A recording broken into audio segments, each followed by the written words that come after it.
நீரோடைகளில் வருகிற நீரூற்றுகளிலிருந்து வருகிற தண்ணீர் சுத்தமானதாயிருக்கும். ஒரு சின்ன அழுக்க கூட நீங்க அதுல பார்க்கவே முடியாது. அந்த அழுக்கு எங்கேயாவது இருந்து விழுந்தாலும் அதை அடிச்சுட்டு போயிட்டே இருக்கும்.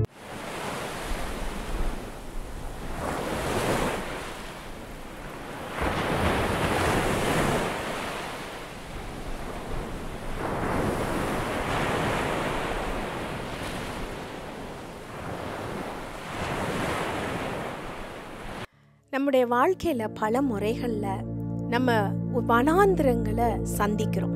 வனாந்திரமாவே இருக்கிற வாழ்க்கையை நீங்க பார்த்துட்டு இருக்கலாம். ஆனா இன்றைக்கு ஆண்டவர் சொல்றாரு, ஏசாயா 58:11 சொல்லுகிறது, நீ நீர்ப்பாய்ச்சலான தோட்டத்தை போலவும் வற்றாத நீரூற்றை போலவும் இருப்பாய். நீரூற்றை பார்த்திருக்கும் பொழுது நம்ம எல்லாத்துக்கும் தெரியும் நீரூற்று எப்படி இருக்கும். அந்த நீரூற்றுல தண்ணி வந்துட்டே இருக்கும்.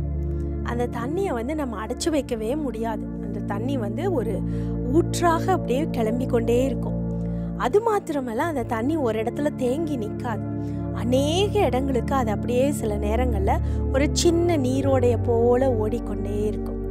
அப்போ அந்த மாதிரி ஒரு இடத்துல நம்ம இருக்கும் பொழுது அங்கே என்னத்தை நம்ம பார்ப்போம்? பூச்செடிகளை பார்ப்போம், நல்ல பசுமையை பார்ப்போம், நல்ல கனித்தரும் மரங்களை நம்ம பார்ப்போம்.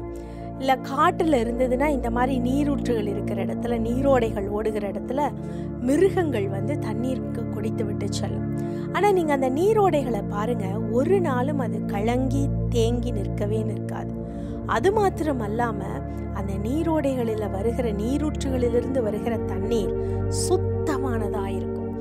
ஒரு சின்ன அழுக்க கூட நீங்கள் அதில் பார்க்கவே முடியாது. அந்த அழுக்கு எங்கேயாவது இருந்து விழுந்தாலும் அதை அடிச்சுட்டு போயிட்டே இருக்கும். அதே போல் ரொம்ப ஆரவாரமாக ஒரு வாட்டர் ஃபால்ஸ் மாதிரியோ அல்லது ஒரு பெரிய ஆறு மாதிரியோ ஒரு பெரிய சத்தத்தோடு நீரூற்றிலிருந்து வருகிற தண்ணீர் ஓடவே ஓடாது. சத்தம் ரொம்ப அமைதியாக இருக்கும். லேசாக அந்த நீரூற்றில் கொப்பளிக்கிற அந்த தண்ணீருடைய சத்தம் மாத்திரம்தான் நம்ம கேட்க முடியும். இப்படித்தான் பிரியமானவர்களே, ஆண்டவர் சொல்றாரு, இன்னைக்கு உன் வாழ்க்கை வனாந்திரமாக இருந்தாலும் பரவாயில்ல, கவலைப்படாது. என்னுடைய நீரூற்றாகிய ஜீவ தண்ணீர் ஊற்றாகிய பரிசுத்த ஆவியானவர் உனக்குள்ள இருக்கும் பொழுது உன்னுடைய வாழ்க்கை கம்ப்ளீட்டா நீரூற்றா மாறிடும். அதில் இருக்கிற அழுக்கு சுத்தப்பட்டு போகும். அதில் இருக்கிற எல்லா விதமான தேவையில்லாத காரியங்கள் எடுக்கப்பட்டு போகும். அது தேங்கி ஒரே இடத்துல நிற்காது. அநேகருக்கு ஆசீர்வாதமாய், அநேகருக்கு ஒரு சோர்ஸ் ஆஃப் பிளெஸிங், ஆசீர்வாதத்தின் ஊற்றாக உங்கள் வாழ்க்கை மாறும். God bless you.